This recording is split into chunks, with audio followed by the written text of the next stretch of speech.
तो माइक्रोस्कोपी होता क्या है? So microscopy is a study, okay, it's a study, मतलब स्कोपी जहां भी नाम पाई से एंड होता है वहां स्टडी होता है. So you going to study about the devices. Okay, आप माइक्रोस्कोप्स के बारे में बात करने वाले हैं.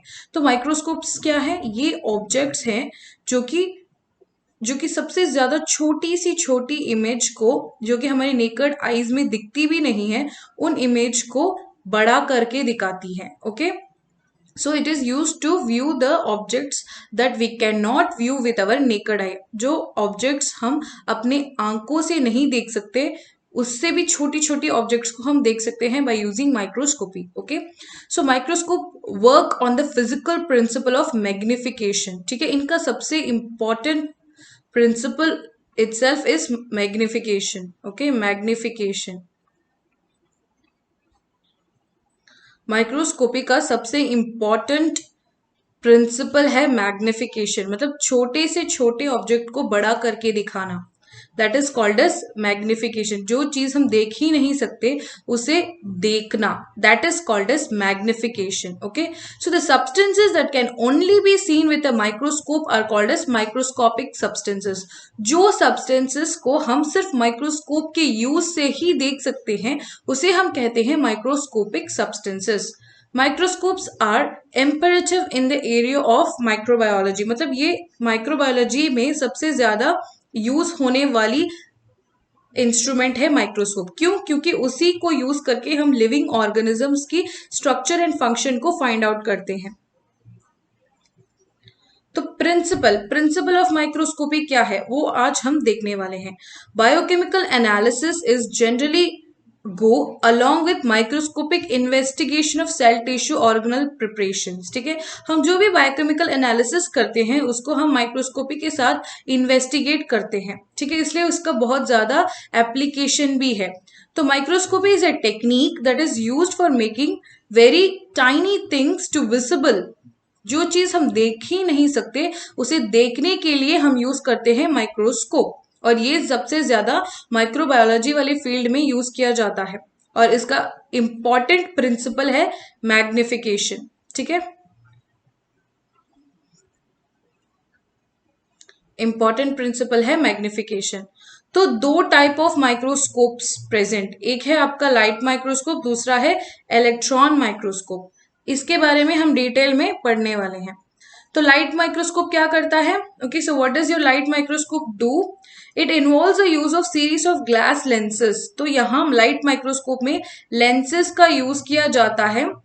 लेंसेज क्या करते हैं? आपकी लाइट को फोकस करते हैं. कहाँ? आपकी बैक्टीरिया या फिर जो भी माइक्रोस्कोपिक ऑब्जेक्ट है उस पे फोकस करती है और आप उसे मैग्नीफाई करके देख सकते हैं. तो this is what your light microscope does with the help of lenses. ठीक है, मैग्निफिकेशन मतलब उसको बहुत बड़ा करके दिखाना. Okay, magnification is not the best measure of microscope. However, सिर्फ मैग्निफिकेशन ही नहीं, रेजोल्यूशन भी इंपॉर्टेंट है. आप जितना बड़ा करोगे ऑब्जेक्ट उसकी रेजोल्यूशन उतनी कम होती जाएगी. रेजोल्यूशन क्या होता है? क्लैरिटी. ठीक है, आप कोई भी पिक्चर को ले लो अपने फोन में, उसे आप जूम करते जाओ, that is what is called as magnification. Right, आप पिक्चर को जूम करो, आपको मैग्नीफाई होके मिल जाएगा. जब आप एक हद से ज्यादा मैग्नीफाई करना शुरू कर दोगे तो वो क्लैरिटी आपको नहीं मिलेगी, पिक्सल्स आपको दिखने लगेंगे. तो उसे ही हम रेजोल्यूशन कहते हैं. So resolution is nothing but clarity. ठीक है, हर एक चीजें इतनी क्लैरिटी से दिखेगी ये जरूरी नहीं है जब आप बहुत ज्यादा मैग्नीफाई कर दोगे. ओके, तो रेजोल्यूशन का एक खुद का डेफिनेशन है. That is the ability to distinguish between two closely spaced objects in a specimen, which is the more reliable estimate of a microscope's utility. तो माइक्रोस्कोप का सबसे ज्यादा बेस्ट फीचर रेजोल्यूशन होता है. रेजोल्यूशन क्या होता है? दो पॉइंट्स के बीच में अगर आप ओके ये है दो पॉइंट्स. ओके, दो पॉइंट्स के बीच में अगर आप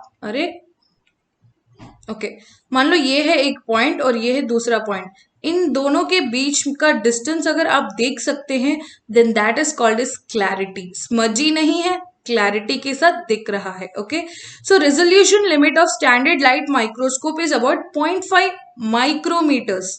ठीक है, 0.5 micrometers is the resolution limit. Okay मगर इलेक्ट्रॉन माइक्रोस्कोप की जब हम बात करते हैं, जो सबसे ज्यादा एडवांस्ड माइक्रोस्कोप है, उसका रेजोल्यूशन 1 नैनोमीटर तक जाता है। ठीक है, आप उतना जूम करके देख सकते हैं, 1 नैनोमीटर स्केल में आपको इमेज बहुत क्लैरिटी के साथ दिखाई देगा। Okay light microscopes are used to view both living and dead specimen, but electron microscope में हम लाइव को नहीं देख सकते, डेड ही मिलेगा आपको। ठीक है, सो ये है आपका magnification, different magnification. Okay different magnification में आपको क्या क्या दिखता है। ओके आप यहां देख सकते हैं, this is 1 centimetre to 1 millimetre. 1 centimetre की दूरी आपको आंखों में इजीली दिख जाएगी। ओके उससे ज्यादा और अच्छा, जब आप उसको कम करते जाओगे 1 मिलीमीटर, 1 मिलीमीटर को आप उतनी क्लैरिटी के साथ नहीं देख पाएंगे, तो तब मतलब वहां आपको माइक्रोस्कोप की जरूरत पड़ती है।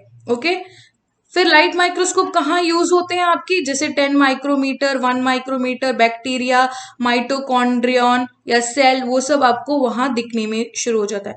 जब आप नैनोमीटर स्केल में आते हो, जैसे कि वायरसेस होता है, राइबोसोम होता है, छोटे छोटे मॉलिक्यूल्स, एटम्स, वहां इलेक्ट्रॉन माइक्रोस्कोप यूज होता है। तो एक चीज आपको याद रखना है, लाइट माइक्रोस्कोप आपको माइक्रोमीटर में चीजें दिखाता है और इलेक्ट्रॉन माइक्रोस्कोप नैनोमीटर वाली चीजों को भी अच्छी तरह से मैग्नीफाई करके दिखाता है। Okay so will understand few terms which is relevant to microscopy. So the first term which you are going to understand is magnification. What is magnification? The magnification मतलब, मैग्निफिकेशन का मतलब बहुत सिंपल, बड़ा करके दिखाना, जूम, जूम करना ही magnification कहते हैं। In simple words, zoom out. ठीक है, द मैग्निफिकेशन और linear magnification is defined as the ratio of the size, image size to object size. ठीक है, image size to object size. Object का size शायद हो सकता है 1 माइक्रोमीटर, मगर जब हम उसे बड़ा करते हैं, बड़ा करके देखते हैं, तो क्या है, तो क्या उसका साइज कितना बड़ा है?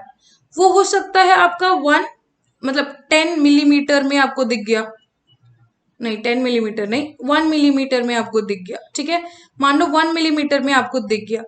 1 माइक्रोमीटर वाला ऑब्जेक्ट आपको 1 मिलीमीटर बड़ा करके आपने उसे देख लिया। So that is called as magnification. उन दोनों के बीच की जो रेशियो है उसे ही हम कहते हैं मैग्निफिकेशन।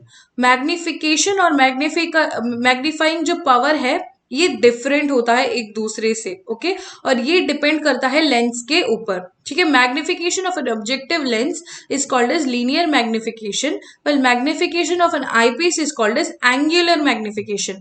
लीनियर मतलब स्ट्रेट लाइन, ठीक है, 180 डिग्रीज।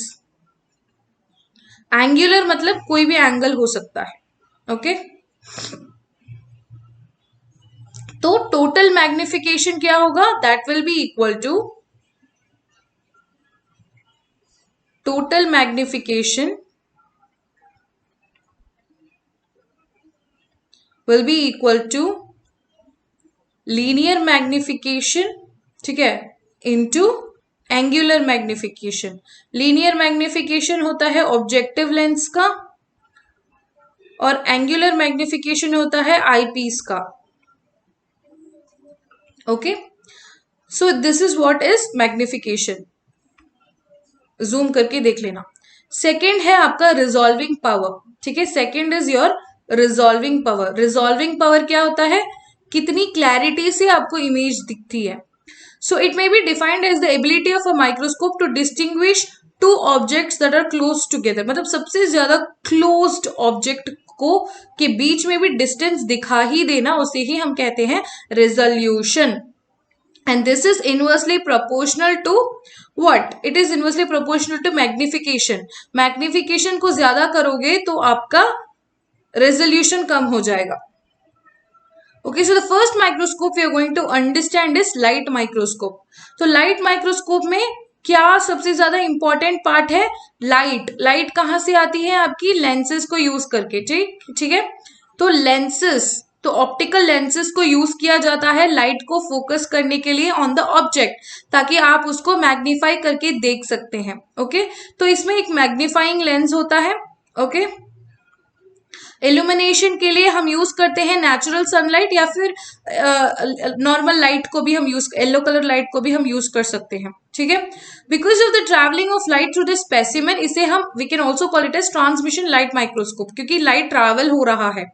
तो light microscopes forms a magnified image of specimen which is based on, तो मैग्निफिकेशन तो हो रहा है वैसे, राइट, छोटी सी इमेज को बड़ा करके दिखा रहे हैं, उसके लिए बहुत सारी फिजिक्स की प्रिंसिपल्स यूज होती हैं, जैसे कि absorption of light, transmission of light, diffraction, refraction, ये सब लाइट की प्रॉपर्टीज होती है। ये सब होके आपको इमेज बड़ा दिखता है। Okay, so all modern light microscopes are usually made up of more than one glass. सिर्फ एक ग्लास से तो काम नहीं चलेगा, राइट, बहुत सारे ग्लासेस से बने होते हैं।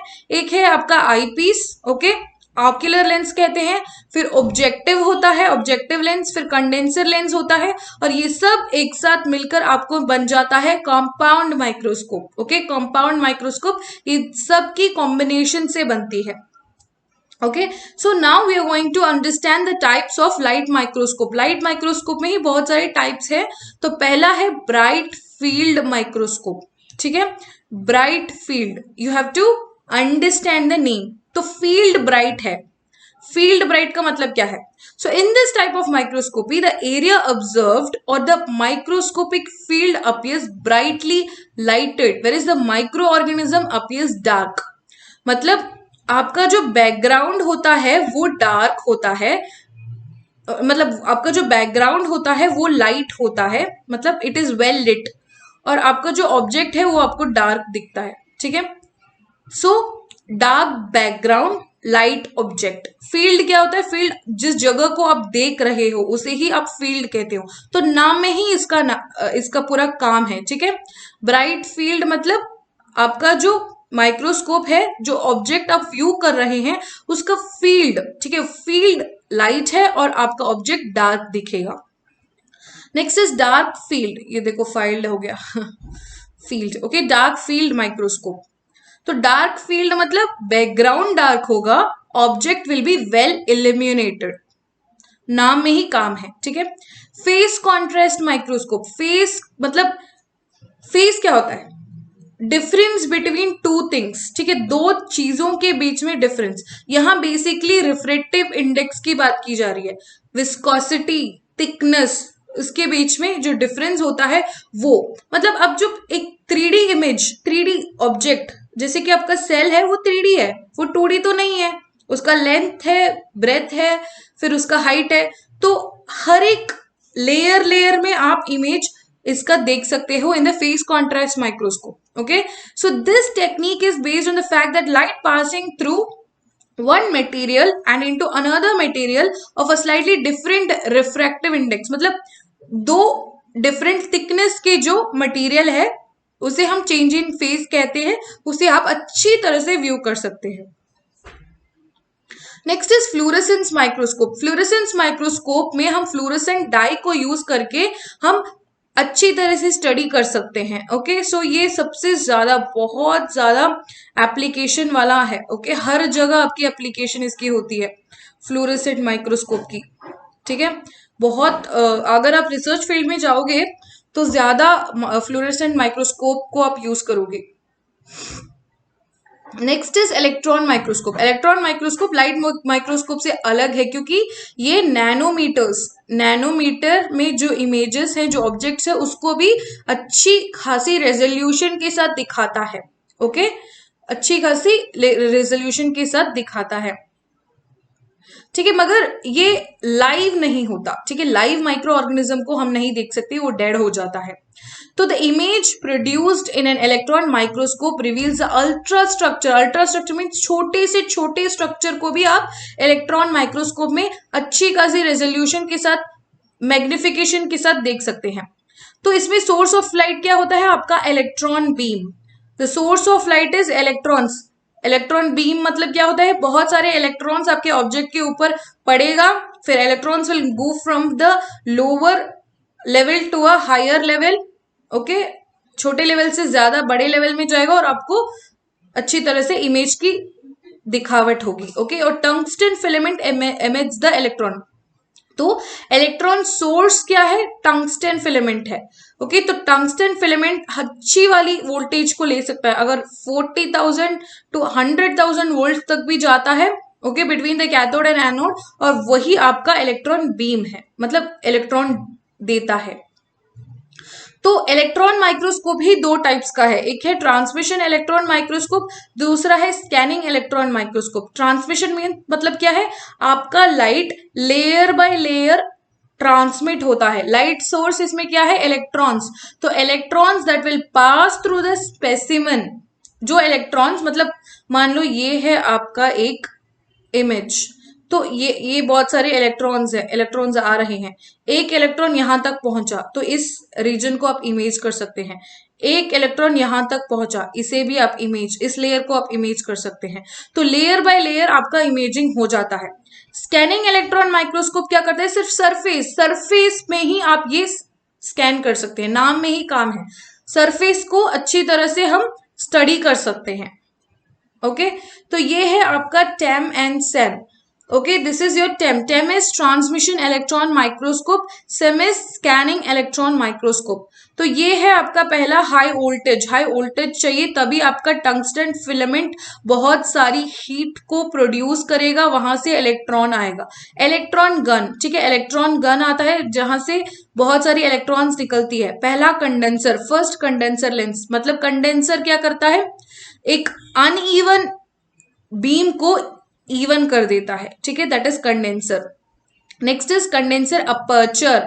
अपर्चर ये है कंडेंसर का, ठीक है। सेकंड कंडेंसर, दूसरा एक कंडेंसर, मतलब ऐसे ऐसे आने वाली बीम को ये क्या करता है, कंडेंसर फोकस कर देता है। तो that is what is the function of A condenser. Okay, ये है specimen holder and objective lenses, electron beam, ठीक है, नीचे से इलेक्ट्रॉन बीम आएगी आपकी, ठीक है, electron beam, fluorescent screen and camera. ये जो माइक्रोस्कोप है ये आप पर्सनली हैंडल नहीं कर सकते। Okay, it has to be automated. आप सेलेक्शंस, इसकी सारी ऑब्जेक्टिव सब कुछ आप इसको सेलेक्ट कर दोगे यूजिंग अ कंप्यूटर, और आपको पिक्चर भी कंप्यूटर में मिलेगा। आप अपने नेकेड आईज में से कुछ नहीं देख सकते जैसे कि आप लाइट माइक्रोस्कोप में दिखते हैं, क्योंकि ये इलेक्ट्रॉन्स है, आपकी आई को डैमेज कर सकता है। Okay, next is scanning. Scanning electron में भी सेम टाइप का ही है, इसका सिर्फ एक डिफरेंस है कि ये जो ट्रांसमिशन इलेक्ट्रॉन माइक्रोस्कोप है हर लेयर में से इमेज निकालता है, स्कैनिंग सिर्फ सरफेस को स्कैन कर सकता है। Okay okay, now will understand some of the questions. कुछ क्वेश्चंस को सॉल्व करेंगे। माइक्रोस्कोपी में अगर आप इतना जान लो तो ही काफी है, क्योंकि आपको इन डिटेल में, इन डेप्थ में पढ़ने की जरूरत नहीं है। जब आप साइंटिस्ट बन जाओगे, जब आप पीएचडी में एनरोल कर लोगे और आपके एक्सपेरिमेंट के लिए कोई टेक्निक यूज हो रहा है, कोई माइक्रोस्कोपिक टेक्निक यूज करे, उस समय आप इन डिटेल में पढ़ लो। अभी इन डिटेल में उतना जरूरी नहीं है। Okay, so which of the following is used to study the structural details of biological tissues using freeze fracture technique. Freeze fracture मतलब आपका जो ऑर्गेनिज्म है वो लिविंग नहीं होगा। ओके, वो लिविंग बिल्कुल भी नहीं होगा। तो ऐसे में कौन सी मतलब माइक्रोस्कोपिक टेक्निक को आप यूज करोगे? The correct answer is transmission electron microscopy. तो ट्रांसमिशन इलेक्ट्रॉन माइक्रोस्कोप में ही आप फ्रीज फ्रैक्चर के वजह से लेयर बाय लेयर सारे इमेजेस को आप देख सकते हैं। Okay, next, for identifying the distribution of a specific protein in a tissue, ठीक है, एक पर्टिकुलर प्रोटीन है उसकी डिस्ट्रीब्यूशन को जानने के लिए which one of the following types of immunofluorescence. Immunofluorescence मतलब वहां कोई एंटीजन एंटीबॉडी रिएक्शन हुआ है। मान लो ये है आपका सेल सरफेस, ठीक है, यहां एक ऐसा प्रोटीन है, ठीक है, इस प्रोटीन के लिए अगेंस्ट आप क्या जनरेट करोगे? एंटीबॉडी, जो कि इसके लिए बहुत स्पेसिफिक है। तो वो एंटीबॉडी यहां आके बाइंड कर लेगी। बस इस बाइंडिंग से हमें कुछ नहीं पता चलेगा कि बाइंड हुआ है कि नहीं। तो इसके साथ हम क्या करेंगे, इसको टैग कर देंगे, फ्लूरेसेंट टैग, ठीक है, इट विल बी टैग्ड। एक फ्लूरेसेंट मॉलिक्यूल को यूज करेंगे हम और इसे हम टैग कर देंगे, ठीक है। फ्लोरेसेंट मॉलिक्यूल को टैग कर देंगे और इसकी हम इमेजिंग करेंगे। तो कौन सी वो टेक्निक है जिसमें हम इतनी अच्छी फ्लोरेसेंट इमेज को फाइंड आउट कर सकते हैं? So the correct answer is confocal microscopy with deconvolution. Convolution क्या होता है? कन्वल्यूशन मतलब ऐसा, okay, this is called as convolution, ठीक है। कन्वल्यूशन मतलब एक बेंडिंग होती है, ठीक है। Bending is called as a convolution. अगर कन्वल्यूशन नहीं है, ओके, विदाउट एनी कन्वल्यूशन आप जब इमेज को देखते हैं then that is with confocal microscopy, और वो यूज होता है आपकी इम्यूनोफ्लोरेसेंस को स्टडी करने के लिए for identification of a particular protein which is distributed eight several location, okay. आपकी माइक्रोस्कोपी की क्लास खत्म हो गई। मैं कुछ आपको स्लाइड्स बताती हूँ जो कि आपके लिए रिवीजन के लिए यूज हो सकता है। आप इसे स्क्रीनशॉट करके अपने पास रख सकते हैं, ओके। ये वाली इमेज को आप स्क्रीनशॉट कर लीजिए जहां टेम और सेम के बारे में डिफरेंस बहुत अच्छी तरह से बताया गया है, ओके। ये वाले इमेज भी आप ले सकते हैं। देन दिस इमेज जहां सारी माइक्रोस्कोपी के बारे में एक शॉर्ट डिटेल में बताया है, ओके। इतना आप जान लो, इट इज इनफ, ओके, क्योंकि उसमें से ज्यादा क्वेश्चंस भी नहीं आते। मगर माइक्रोस्कोपी डेफिनेटली जानने वाला टॉपिक है, क्योंकि क्यों नहीं, व्हाई नॉट, हर जगह आपको माइक्रोस्कोपी का use. So first let's understand what is spectroscopy, okay. First step is to understand what is spectroscopy. What is spectroscopy? What do you understand by that? Okay. So spectroscopy is the study. Okay. It's the study of the interaction between light and matter. Matter means the substance, any substance. Okay. It can be any substance or a biomolecule.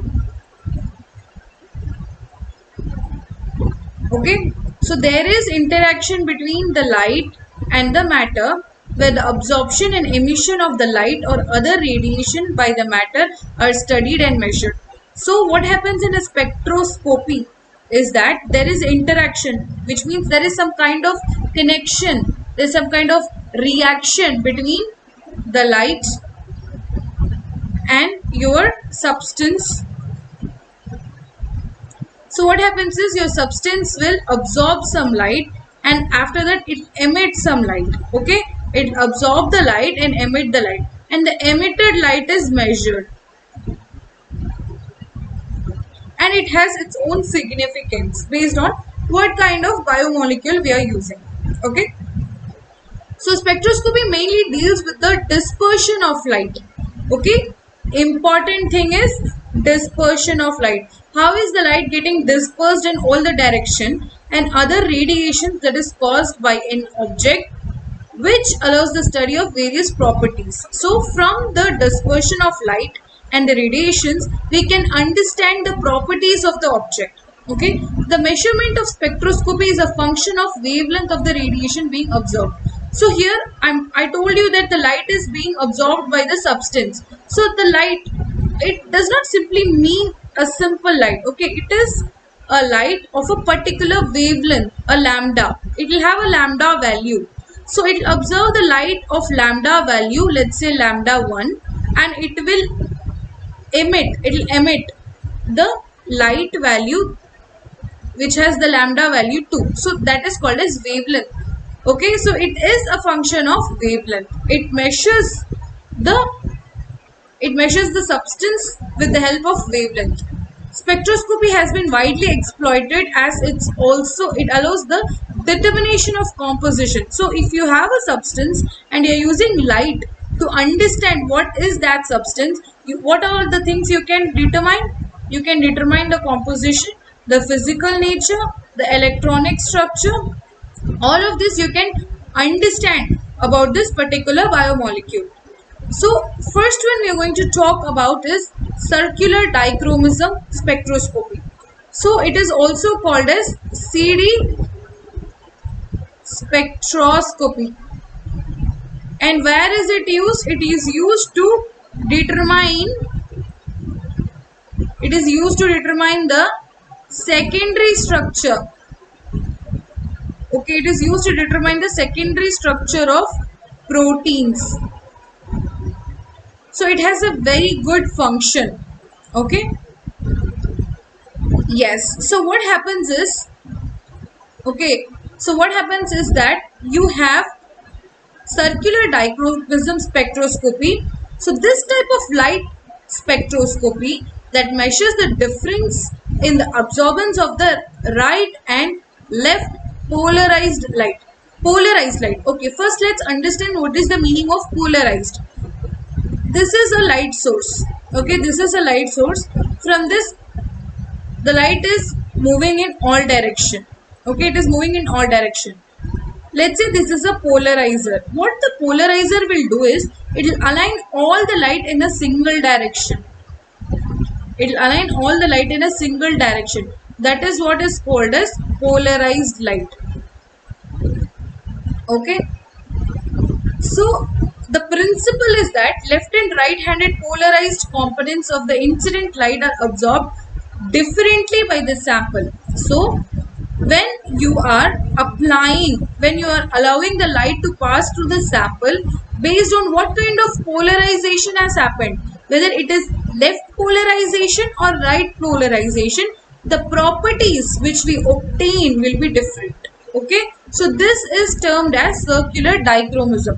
So circularly polarized light rays will travel through an optically active medium with different velocities due to the different indices of refraction of light and left circularly polarized light. Okay, it's very simple. You do not have to think a lot about it. I'll explain it to you in a way which is useful to you. Okay, so optically active chiral molecules will preferably absorb one direction of circularly polarized light. Okay, the peptide bonds in the protein acts as a chromophore.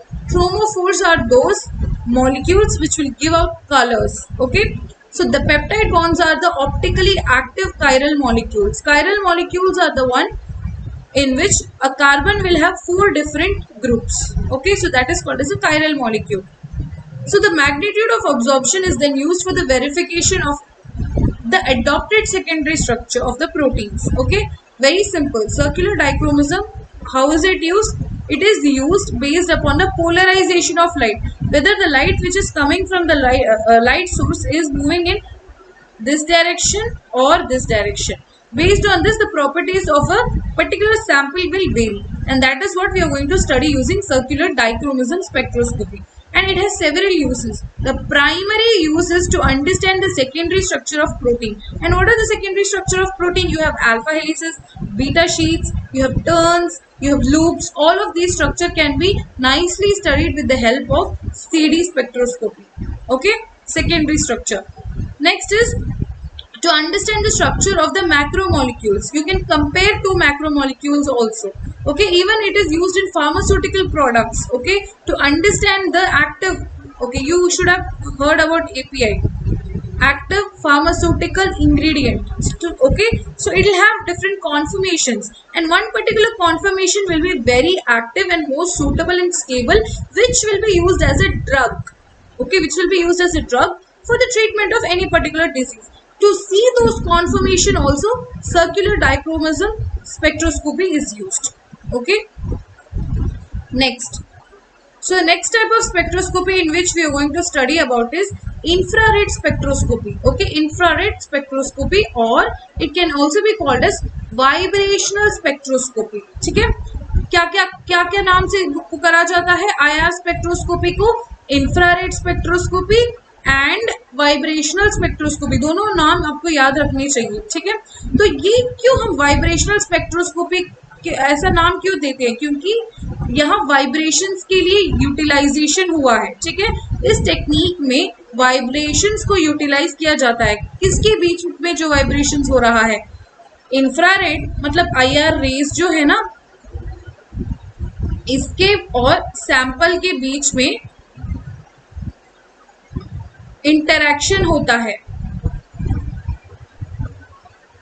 और वहां use होता है vibrational energy. That is why it is called as IR spec और vibrational spectroscopy. ठीक है, तो इसका principal है The wavelength utilized for analysis of the organic compound ranges from 2500 to 16,000 nanometer. तो ये important point है, ठीक है। IR का जो range है वो है 2500 to 16,000 nanometer। ये क्वेश्चन में पूछा जाता है, ठीक है। So these rays do not have enough energy to excite the electron। आप यहाँ देख सकते हैं कि वेवलेंथ सबसे ज्यादा है। वेवलेंथ ज्यादा है मतलब it is inversely proportional to energy. If wavelength is more then energy will be less. So what he is saying is ये जो IR है इसका रेंज फॉर वेवलेंथ इज सबसे ज्यादा। So it does not have enough energy to excite the electrons to move from one level to another level, but what they can do is they can cause some kind of vibrational effect. Vibrations they can cause.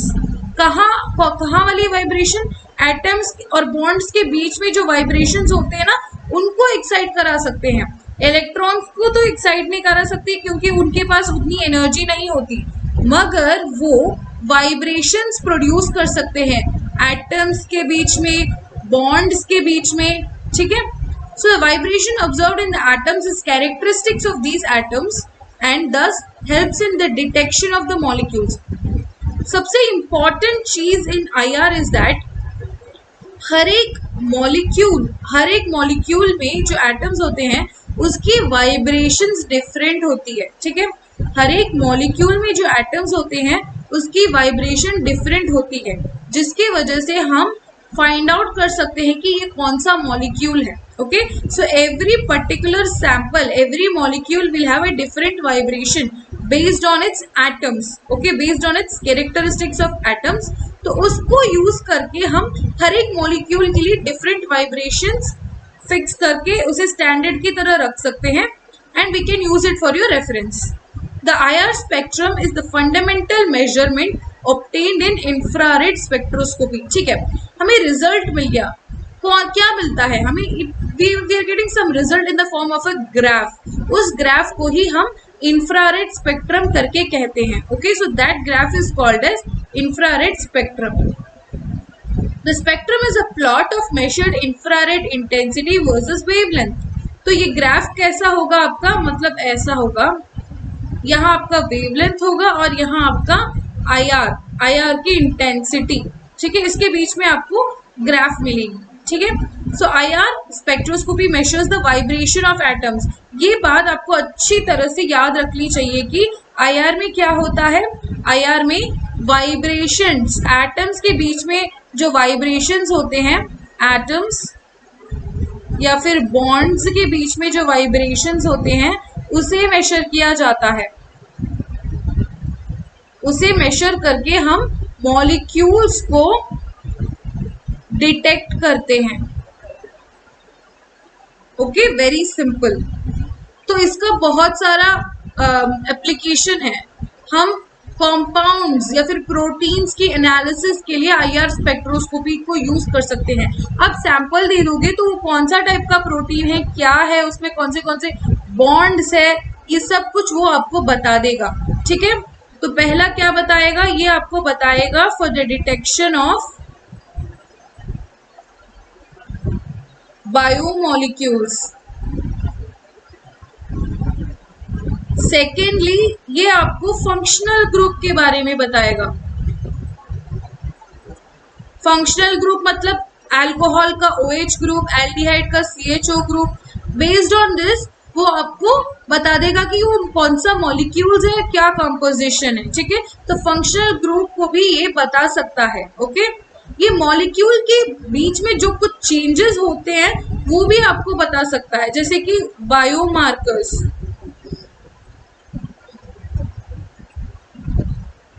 ठीक है, molecules में कोई changes हो रहे हैं और वो biomolecule की तरह एक्ट हो रहा है, बायोमार्कर की तरह एक्ट हो रहा है, जो कि कोई भी डिजीज में डायग्नोसिस में यूज होता है। तो वो सब भी आप IR को यूज करके फाइंड आउट कर सकते हैं, ठीक है। The third one is mass spectroscopy. तो मास स्पेक्ट्रोस्कोपी में क्या होता है, हम एक पर्टिकुलर प्रोटीन की मास को फाइंड आउट कर सकते हैं, ठीक है, पर्टिकुलर प्रोटीन की हम मास को फाइंड आउट कर सकते हैं। And the technique we are going to use is mass by charge ratio, ठीक है। So this is the principle, ठीक है, mass by charge ratio is the principle of mass spectroscopy.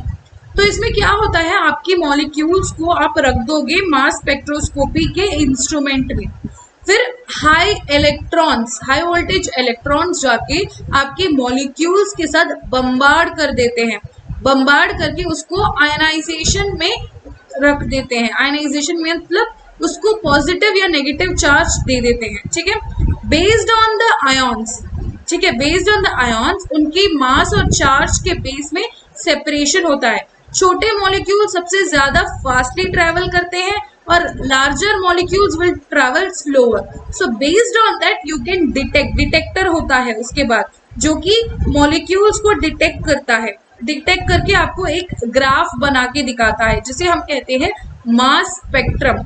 उस ग्राफ में ही आपको मास बाय चार्ज रेशियो का पता चलता है, ठीक है, you will get the idea about mass by charge ratio.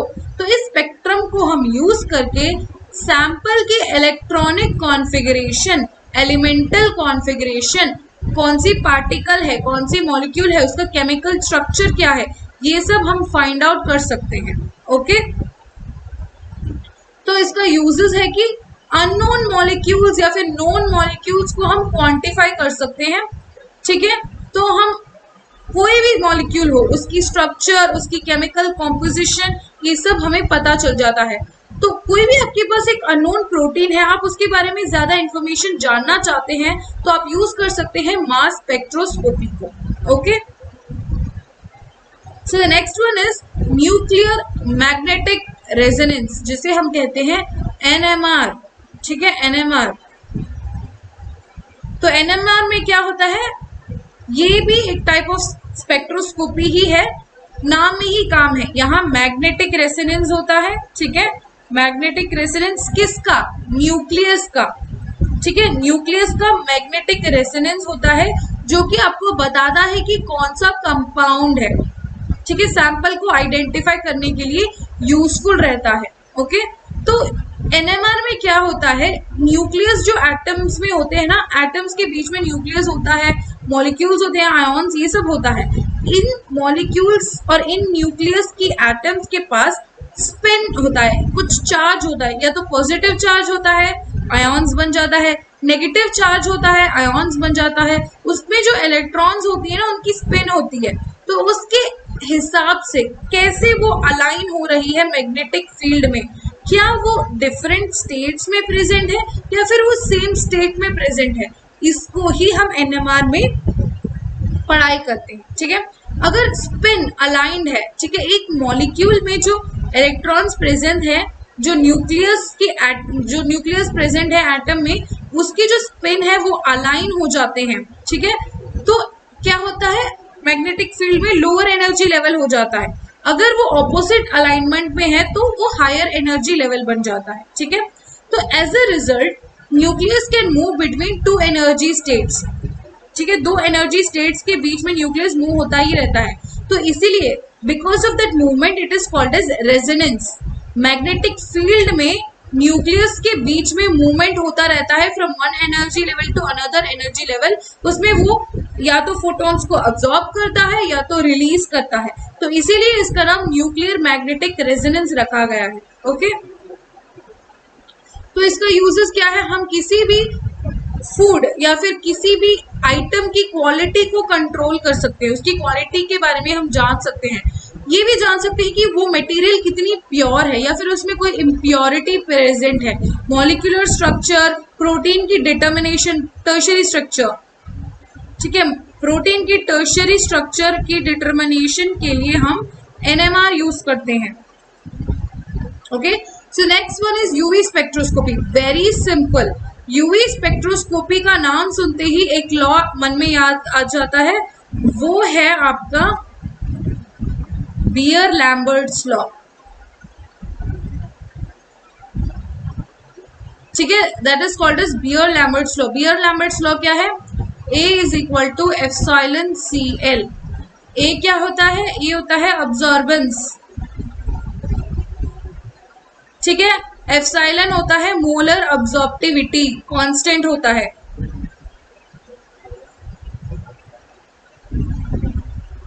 सी होता है कॉन्सेंट्रेशन और एल होता है पाथ लेंथ। ये terms I hope you guys already know, ठीक है। तो इसमें बेसिकली क्या होता है, आप यूवी रेस को पास करते हो, okay, I tell you in detail, don't worry, ठीक है। मान लो ये है आपका सैंपल, ये है आपका सैंपल, आप यूवी लाइट को पास कर रहे हो ऑफ अ पर्टिकुलर वेवलेंथ, ठीक है। तो मॉलिक्यूल्स, इसमें जो भी मॉलिक्यूल्स होते हैं वो इस वेवलेंथ की लाइट को अब्सॉर्ब कर लेते हैं, ठीक है, अब्सॉर्ब कर लेते हैं और कुछ लाइट एमिट हो जाता है, ठीक है, कुछ लाइट एमिट हो जाता है और वो एमिटेड लाइट हमें इस मॉलिक्यूल के बारे में इंफॉर्मेशन देता है for the detection of molecules. ये जो एमिट हो रहा है ना, ये जो वेवलेंथ, उसे लेट्स से λ2, तो हर एक मॉलिक्यूल्स के लिए एमिटेड वेवलेंथ डिफरेंट होता है, तो उसके हिसाब से हम फाइंड आउट कर सकते हैं कि ये कौन सा पर्टिकुलर मॉलिक्यूल है। तो सबसे इंपॉर्टेंट है इसका एप्लीकेशन इम्प्यूरिटीज, डीएनए की इम्प्यूरिटी, प्रोटीन की इम्प्यूरिटी या फिर प्यूरिटी, ये सब फाइंड आउट कर सकता है, ओके। एक पर्टिकुलर कंपाउंड कितनी क्वांटिटी में है, what is the concentration, concentration of the sample, वो हम फाइंड आउट कर सकते हैं और काइनेटिक स्टडीज के लिए भी यूज होता है, ओके। That's it guys. तो हमने आज कुछ डिफरेंट टाइप्स ऑफ स्पेक्ट्रोस्कोपी के बारे में देखा, ठीक है। कौन सी स्पेक्ट्रोस्कोपी के बारे में हमने देखा? The first one we saw about was CD, second was IR, third was mass, fourth was NMR and fifth was UV, ठीक है। तो आज हमने कुछ अच्छे खासे मेथड्स, स्पेक्ट्रोस्कोपी मेथड्स के बारे में देखा,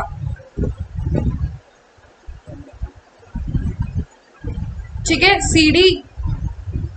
सीडी में पोलराइज्ड लाइट की डायरेक्शन देखी जाती है कि वो कौन सी डायरेक्शन में जा रही है based on the molecule.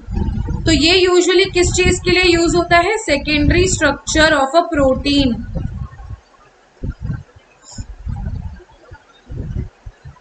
Okay. Next is IR। IR किसके लिए यूज होता है?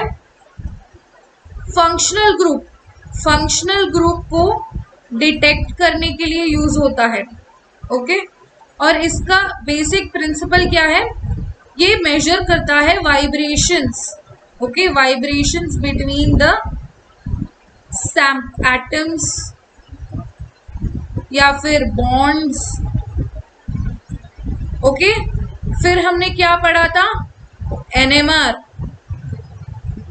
NMR क्या करता है? जब मैग्नेटिक फील्ड दी गई है, ओके, मैग्नेटिक फील्ड में न्यूक्लियस की रेजोनेंस के बारे में, वो फोटॉन्स को अब्सॉर्ब करता है या फिर रिलीज करता है। तो this will also tell you about the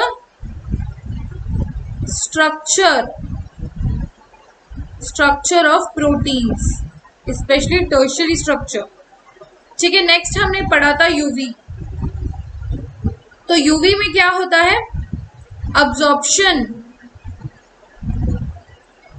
end emission,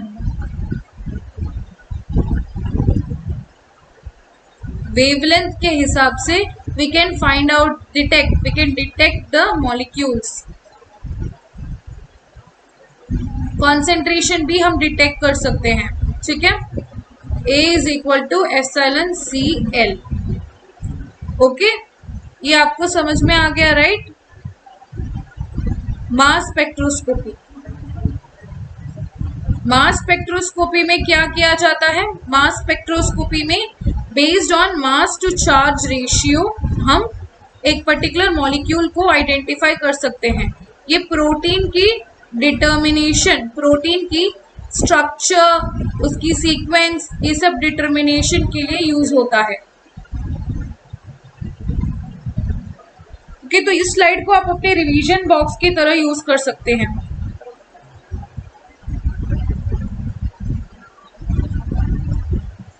okay, तो you can either take it as a screenshot या फिर अपने नोटबुक में लिखकर यूज कर सकते हैं। ठीक है,